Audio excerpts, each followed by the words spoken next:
Okey, inovasi karya komposisi generasi muda pada masa kini, konsert Filomuzika, betul saya punya sebutan ni, Kaleidoskop, merupakan salah satu konsert yang bakal menyaksikan hasil-hasil karya komposisi dan gubahan lagu para pelajar Fakulti Muzik Universiti Teknologi Mara UiTM. Ya, bersama dengan kita di sebelah saya kenal iaitu Puan Manina Alwani Badarudin, iaitu pensyarah komposisi muzik UiTM, dan di hujung sana Daniel Chaz. Assalamualaikum. Selamat pagi. Saya peminat anda lah, Daniel. Ya. Oh ya ke? Alamak, anda adalah artis baru yang the next big star lah. InsyaAllah. InsyaAllah. Amin. Amin. Okey, tapi kita nak bercakap berkenaan konsert yang akan dianjurkan ini.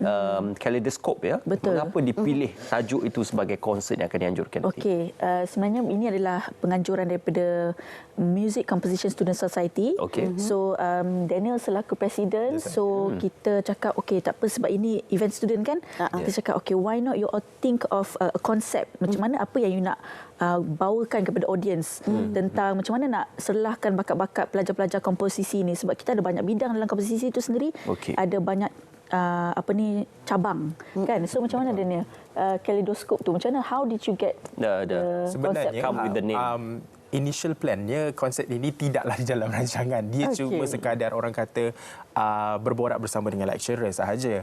And then the ideas tu kita teruskan, and then kita lantik music director, and saya berbincang terus dengan kita punya pengarah muzik, apa tajuk konsert yang kita boleh letak. So Filomuzika ni dia akan menjadi series. So Kaleidoskop ni untuk series kali inilah. So Kaleidoskop dia macam mainan itu, mainannya kalau kita masukkan mata dekat dalam tu yang kita so Kaleidoskop tu dia represent kita punya composition and also arrangement yang kita akan tampilkan through this concert. So dia akan ada varieties, macam-macam colours, and also dia menampilkan sisi yang lain lah daripada segi muzik. Wow, okey, menarik tu kan. Dan konsert tu hujung minggu ni ya. Besok dan juga Sabtu. Betul. Jadi mungkin boleh kongsikan siapa antara rakan-rakan lain yang turut bersama nanti. Okey, kita ada guest artis. Kita ada guest pertama artis. sekali Aisyah Retno. Okey, wow. And then kita ada Ranisha, Afiq Adnan, Ash Fasril, ramai. Dan juga pelajar-pelajar kita lah daripada student KPSK College Pengajian Seni Kreatif. Okey.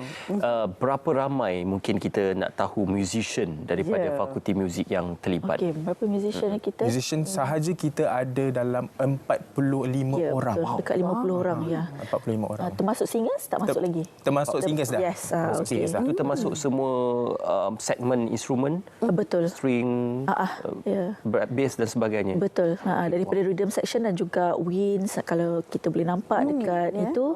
So ada strings, ada wind, ada brass, dan juga penyanyi, ada latar belakang latar suara, dan juga kru-kru lain yang terlibat dengan multimedia dan backstage dan sebagainya lah.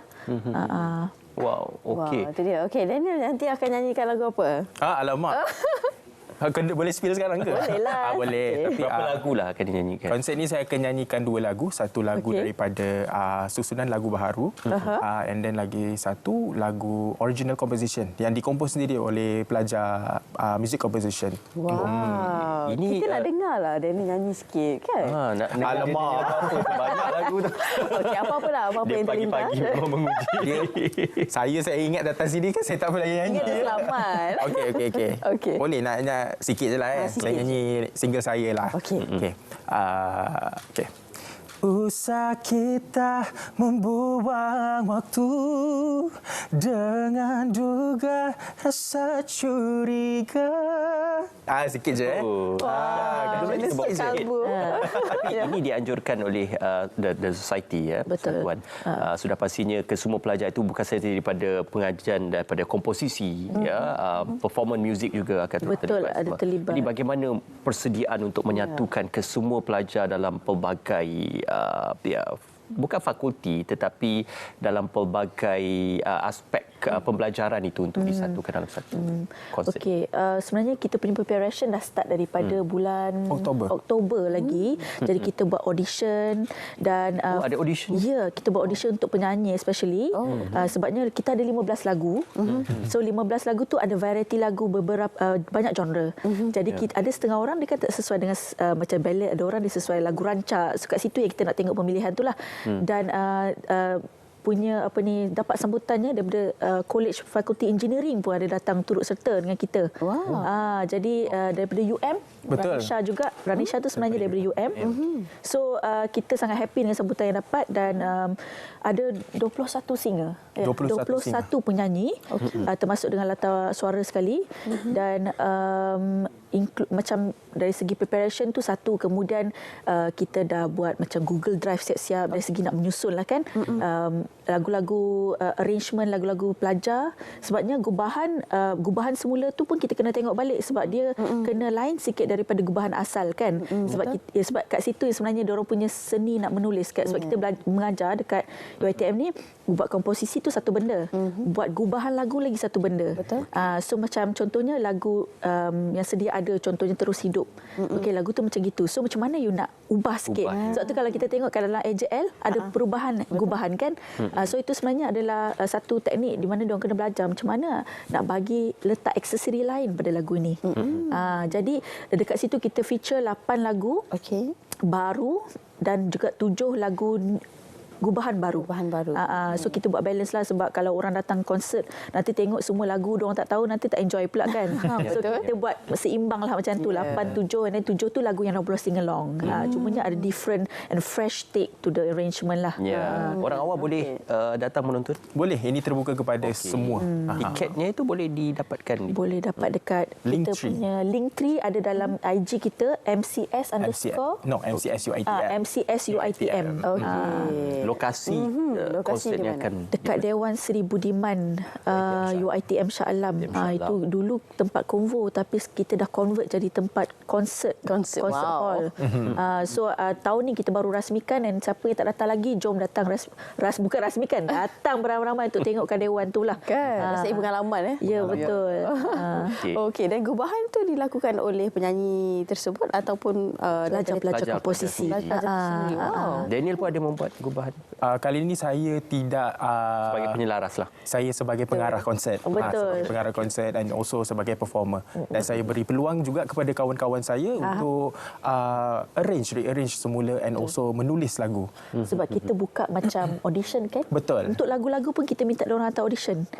Sebabnya setiap orang ada ability lain-lain. So kita nak the best. So contohnya dalam kita 7 lagu tu mungkin ada 9 atau 10 orang hantar. So kita akan pilih yang the best untuk dibawakan lah. Maksudnya lagu tu tidak ditetapkan.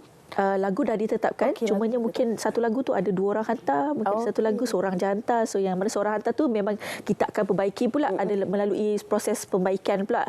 So lecturers akan tolong tengokkan macam mana arrangementnya ni, sebab kita nak prepare orang untuk hadap industri, which is dia punya arrangement tu kena solid lah. So samalah juga. So ini ialah macam satu platform. Betul. Persediaan untuk diorang macam merasai, okey kalau macam ni, bukan sekadar sebab sebelum ni kalau diorang nak arrange, diorang just arrange dalam diorang punya software. Bukan orang betul main. So kadang-kadang kat software ni it can sound better daripada orang main, sebabnya dia benda yang virtual kan. So dia boleh adjust naik volume ni, tukar efek sikit. Tapi bila you garapkan dekat atas pentas, orang betul main, you boleh dengar kalau benda tu salah atau betul. Tekstur ni tebal, solid atau tidak. Kat situ. Bila bercakap tentang Fakulti Muzik UiTM ni kan, ramai yang bertanyakan apa yang ditawarkan di Fakulti Muzik ini, kerana ialah kalau kita sebut tentang sekolah-sekolah muzik yang ternama di antarabangsa, Juilliard, Berklee College of Music. Malah di Malaysia pun kita ada mungkin sekolah seni aswara. Tetapi fakulti muzik di bawah universiti ini mungkin ramai ingin mengenali dengan lebih dekat apa yang ditawarkan, kursus-kursus yang ditawarkan dan apa yang akan dipelajari oleh para pelajar yang berada di bawah fakulti muzik ini. Okey. Sekarang kita dah jadi konservatori muzik. Jadi sekarang ni kita ada daripada range daripada diploma sampai ke PhD juga. Jadi yang untuk yang budak MCS sekarang ni, diorang ni degree lah. Okey, so kalau daripada diploma kita ada 2, which is audio technology dan juga diploma muzik asas.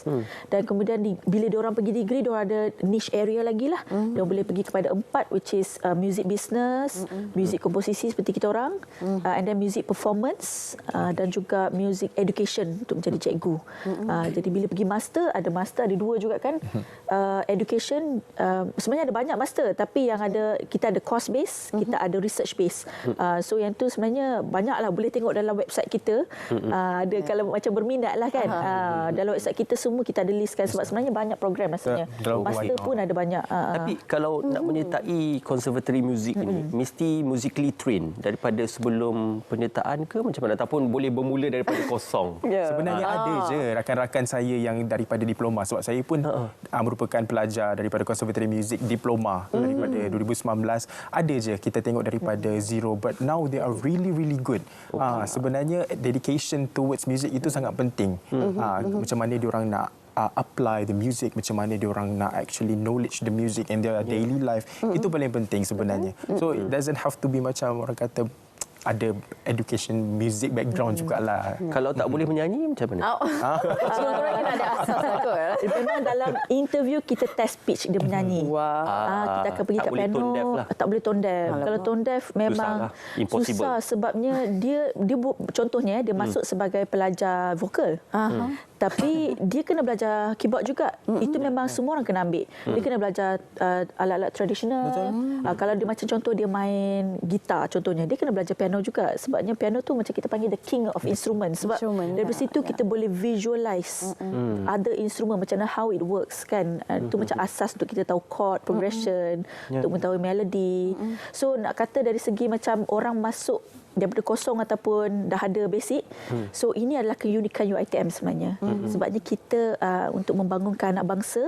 Jadi kita tahu dalam kita punya masyarakat sekarang ini, kalau kita tengok Melayu, sebab UiTM kan untuk Bumi Putera, dan Bumi Putera khususnya pendidikan muzik itu sebenarnya masih lagi orang kata macam janggal dalam masyarakat. Jadi bila kita nak accept student, kalau nak kira satu batch contohnya yang masuk tu 50 orang, yang ada basic mungkin boleh kata betul-betul ada fundamental klasikal dia belajarkan 10, 12, 13. Yang lain semua sebenarnya kat sekolah belajar nasyid, kat sekolah ada belajar muzik sikit, dekat sekolah join choir. Itu saya tak tanya ABRSM berapa? Betul. Itu yang kata yang tadi 10-12 orang tu, itulah yang ada ABRSM tu. So sebenarnya percentage tu very low juga sebenarnya. Itu yang kita buat audition tu betul-betul kita tengok musicality tu ada ke tidak, boleh survive ke tidak dia.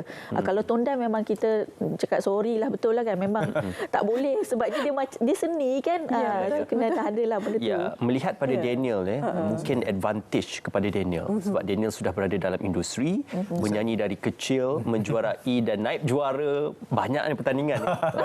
Jadi kita nak tahu apakah ia satu advantage bukan saja kepada konservatori tetapi kepada Daniel sendiri, kerana penyanyi sekarang ni sudah ramai yang mempunyai orang kata classically trained ataupun musically trained seperti mana Aina Abdul, Naim Daniel dan juga ramai lagi. Jadi apakah ini advantage untuk anda untuk memperkemaskan diri sebagai seorang penghibur yang benar-benar berilmu?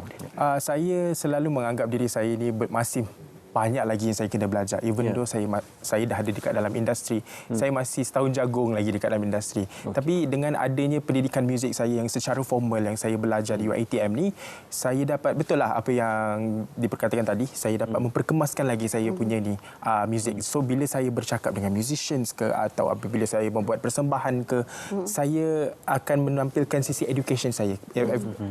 Especially kalau saya bercakap dengan musician lah, dia ada bahasa-bahasa dia lah, macam saya nak apa nama dia, modulate, saya nak retard kat sini, saya nak modulation kat sini. So itu adalah benda-benda yang saya belajar sebenarnya.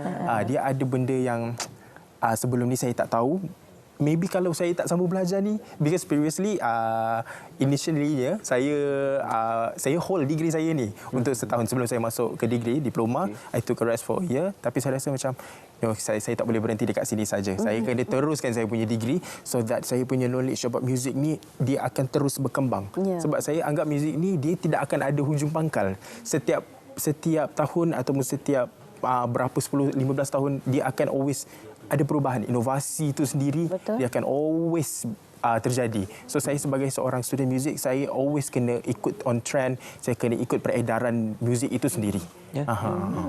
Dan ini yang kita yang kita mahukan kan. Maksudnya seiring lah dia ada bakat dan juga ada ilmu berkenaan dengan apa yang kita ingin sampaikan kepada masyarakat. Itu antara perkara yang cukup penting kan. Betul. Kadang-kadang kita rasa macam okey dah boleh menyanyi, ada bakat cukup lah, tapi sebenarnya bukan sekadar itu sahaja kan. Betul. And bila bercakap mengenai macam I think you rasa beza tak perbezaan diploma dan juga degree? Beza sangat. Terlalu beza. Dia punya konteks subjek tu pun dah lain. Ya, dan sebab dia lebih niche, lebih kepada pembuatan lagu kan. Mungkin sebelum ni dia pun dah pandai buat lagu dah sebenarnya waktu diploma. Sebab kita ada kelas basic composition, tapi bila masuk degree lebih meluas. Kita masuk film scoring, kita masuk. Buat lagu untuk jingle kita buat. Lagu eksperimental yang very abstract pun kita buat. And then lagu-lagu macam mana nak approach lagu yang skala kecil. Okey, kita akan start daripada music for one instrument and then 2 instrument. Kemudian small ensemble, big ensemble and then orchestra. So basically bila diorang keluar nanti insya-Allah versatile. Maknanya boleh dia nak orang panggil Daniel arrange tak lagu ni? I nak bentuk akustik. Okey Daniel boleh tak I nak minta you arrange untuk symphony? Insya-Allah diorang boleh buat. And itu yang kita kata dari segi macam Daniel kata macam mana nak menggunakan dalam industri nanti. Juga sebenarnya ada berlaku inovasi juga kat situ. Which is bila dia belajar, dia grab that style. And then dia apa yang sedap, mungkin nak fusekan beberapa genre. So kat situ yang digunakan untuk fuse tu. Kadang-kadang kalau kita tak belajar formally tu, mungkin kita ambil masa sikit. Bukan tak boleh buat, sebab saya percaya musicality ni ada pada semua orang. Dan bila orang banyak mendengar, ini sebenarnya tips juga. Kalau you minat nak buat lagu, you kena banyak mendengar beribu-ribu lagu. Setahun tu beberapa ratus lagu kena dengar. Dan genre bukan ratus je. Pelbagai artis kena dengar. Genre. Tak boleh limit yourself, aku suka rock je, aku suka pop je. And that is where macam kita tengok emergence of new composers kan, diorang punya lagu ni lain lah daripada sebelum ni. Macam mana lagu tradisional boleh campur dengan jazz tapi lain sikit yang daripada sebelum ni. Macam mana lagu pop boleh masuk dengan klasikal. Kita grab that technique, ambil sebab kita buat analisis. Kalau cakap pasal muzik ni dia tak ada hujung pangkal. Betul. Dia bercerita dengan Daniel. Sekali lagi Daniel, untuk mempromosikan konsert akan berlangsung nanti bila, di mana dan di mana boleh mendapatkan tiketnya Daniel. Okey, so konsert filem musikal Kaleidoskop akan diadakan pada hari esok 5 Januari dan juga hari Sabtu.